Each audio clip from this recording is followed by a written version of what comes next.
All right, so next up, we are going to audit a fun one. I think very different. We're going to audit an escape room website. So Dan Jacobs sent this one in. The website is thefinaldoor.com. All right, so thefinaldoor.com. Here we go.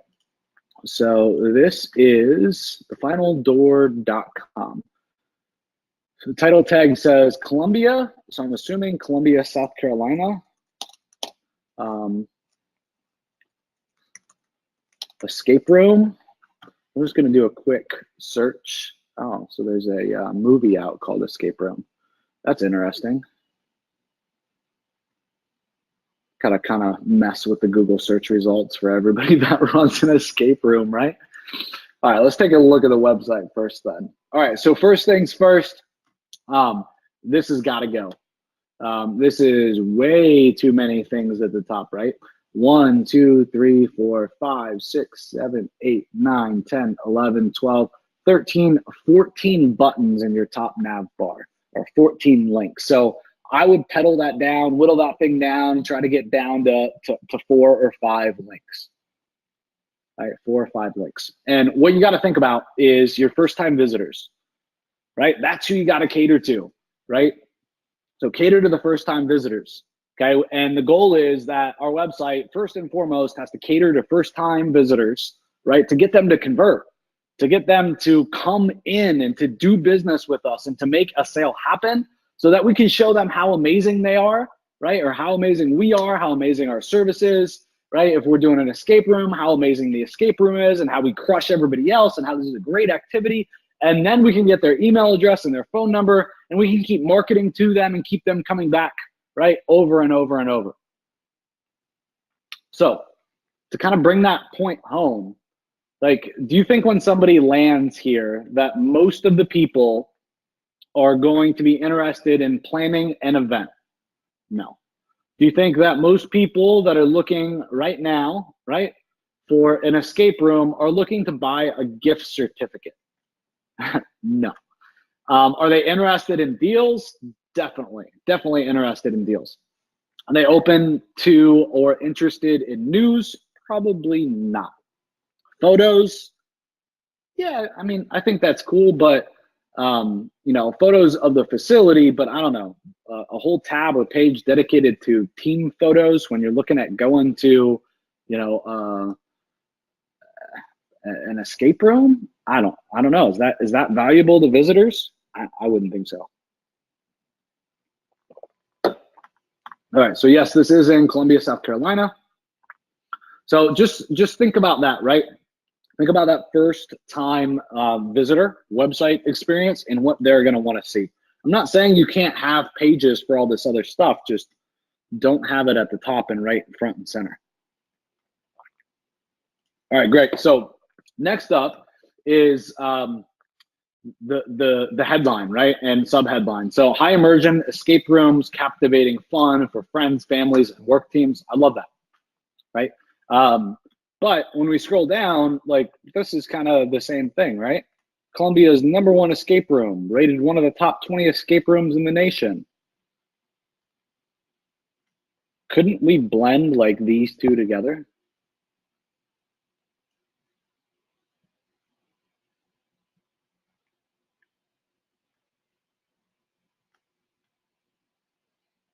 So that's what I would do. And if you did that, all this area is going to be gone. You can shift up the reviews. So now, right, your reviews are above the fold as well. Excuse me there. Throat's a little scratchy. So I think it's also a little deceiving that these are all images. Let somebody click on this and show them a preview of your favorite 20 or 10 reviews from Google, right? You know, open up TripAdvisor, do the same thing, Yelp, Facebook, whatever, right? You don't have to send them off your site if that's your concern. I also don't think that, for me anyways, in this big monitor, this is a 27-inch monitor, I don't think that you do a very good job, or this site does a very good job of this text being very readable, right? It's pretty small. Would you guys say it's pretty small for you guys too? right? It's not very readable. Yeah, definitely. Okay, great. So focus on the readability.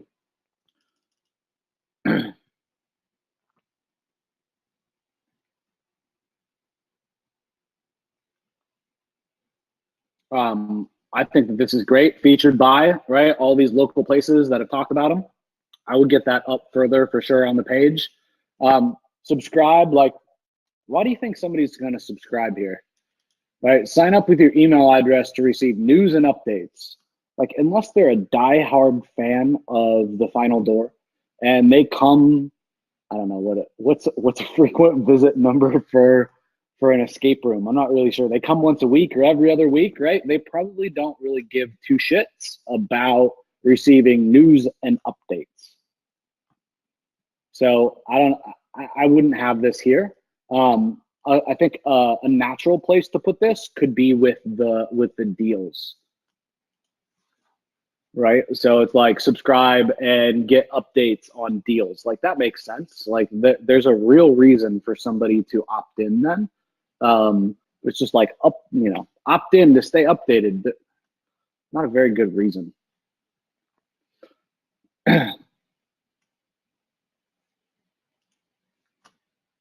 All right, so I don't want to spend too much time just on the site audit. Or poke around, see if I see anything else. All right, so email, Yelp, Twitter, Foursquare, Pinterest, and they actually do have all these profiles. So that's okay. I see a lot of people like list all these profiles like it's in like default with their theme, right? But then they don't actually fill these out. And so they got a bunch of empty links on their site, but these are actually filled out, so that's fine. All right, so always, for me, name, address, phone number, website, and email needs to be formatted well. So I would do probably a 3-column or 4-column footer, right? Get in your terms of service, get in your careers, get in your waivers, get in your privacy policy, get in your careers page, right? Get in your NAP in the correct format, get in a little map, get in your social, right? All these links up here that we're going to drop from the header, get in there, right? And use your footer, right? Like Google uses like the 5th page of the Google search results, right? Put that down there where you don't want everybody to go necessarily, right? So the pages that you gotta have, right, but that aren't the most important. Okay. All right, so let's take a look at I kind of want to nerd out and like look at the rooms. But that's probably not the best use of our time. Yeah, it looks really cool actually. All right, so let's take a look from a marketing standpoint. Like let's just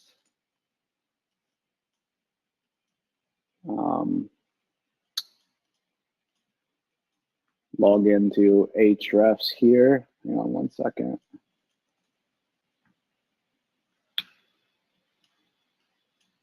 All right, so looks like site went live somewhere in May or so of 2016. So we got some good keywords, 79 referring domains. Take a look at this. All right, so got a lot. So free image hosting, traffic directory. So I'm just gonna take like the top 10 domains here and look at them. To me, most of them look pretty spammy, right? Like image hosting, traffic-directory or trafficdirectory.org. I don't even know what that is right there. Right, like these the top links look pretty spammy. PBM links, that could be. Join Nigerian's #1 social network site. I don't know. Whoever did SEO for this, John. Is it John? Dan Jacobs? I'm hoping this wasn't you. All right, so this is some kind of escape room authority. So this is on relevant. It's on target, so this is good. This looks like a PBN. This looks like a PBN. Like most of the top 10 links that I just went through, if this was my site or my client site, I'd be disavowing these links. Like these are bad.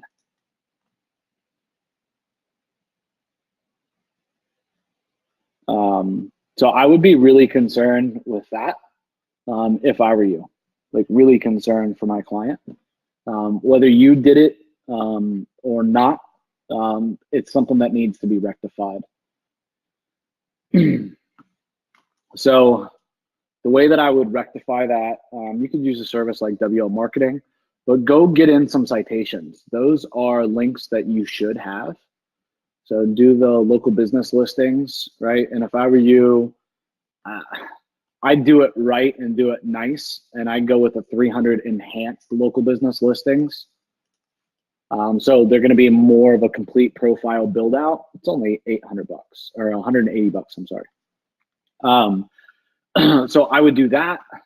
And then just try to think about what else you can do for quality. So I'm gonna stop and just create a couple notes here. So we're talking about backlink quality is questionable. Essentially, I'm telling you to go get some pillow links, but authoritative ones, not spammy ones. So a good source would be local directories.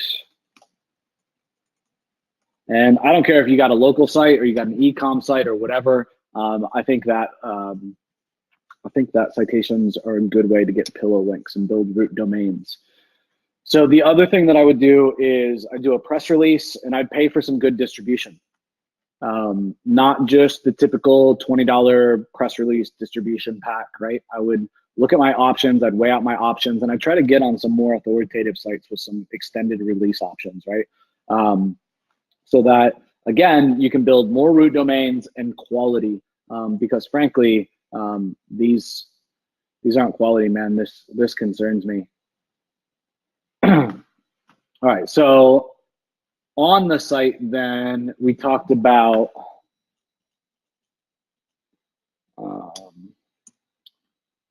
top navigation, get down to 5 items or less. I'm going to say consolidate the header CTA, right? Which is like these two areas I think are pretty much duplicates, right? This could be one solid, really good option instead of two. And that'll help slide everything up. And then the rest is just readability of the content.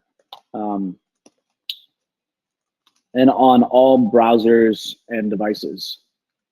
So whether you're on a 27-inch screen like I am, right, or you're on an iPhone, 10, or you're on an iPhone 5, right, it should be easy to read.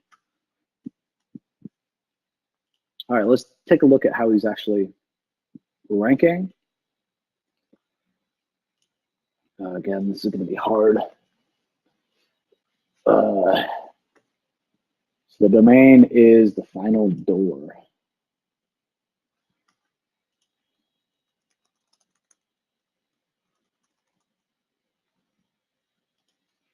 I'm just trying to get the map pack to trigger. So Great Escape, the final door. Wow, holy shit, 451 reviews. Wow, that is crazy. Lots and lots and lots of reviews. So great job on the reviews. 4.9 out of 5. So this is great. Yeah, so let's get these website issues fixed. Like, you should be freaking destroying this. I'm sure the site's already doing really well. So then next is, sorry, folks. All right, so then after that, definitely retargeting. And what I would be doing if I were you with the retargeting specifically is I'd be focusing on authority and showing your authority, showing your freaking crazy amounts of reviews and social proof. And then also I would do like pictures to bring out emotions, right? So pictures of people from the escape room during or after escape room. And then I would also do is make them offers, right? Take your deals page right here, right? And make retargeting offers based upon this. Okay, so now you got 1, 2, 3, 4, like 6 offers based on deals page. 6 offers based on the deals page. All right, so that is it. I think that will give you a lot of legs here. So again, top navigation, we want to get down to 5 items or less. We want to consolidate the header call to action. We want to focus on the readability of the content on all browsers and or devices. The backlink quality is my #1 concern with the organic viability of the site for the long haul. And with all the backlinks and all the reviews that they have, you know, I wouldn't want to have to move this thing to a new domain, right? To help battle that, I would definitely disavow all the questionable kind of shady links, and then I would go get more links, better quality from not quote unquote like questionable sites. 2 tactics to do that, just to start out, would be local directories and then also press releases. And then in terms of a marketing initiative that could get rolled out immediately is definitely doing retargeting. And I like doing this for businesses, and literally I can set up their retargeting in a day, and I can automate that retargeting for the next 12 months, right? And I can say for the first 7 days, do this. For the next 14 days, do this, right? And then for the next 30 days, do this, right? And I can just keep changing up the audiences and what they see, right? The ads that they see. Okay, and it really isn't that hard. You guys can do the exact same thing. Okay. Would you wait for disavow before new link building? I wouldn't worry about it at all. I just do it in this order just because that's what I went through. All right, well, fantastic. I hope that was good value for you.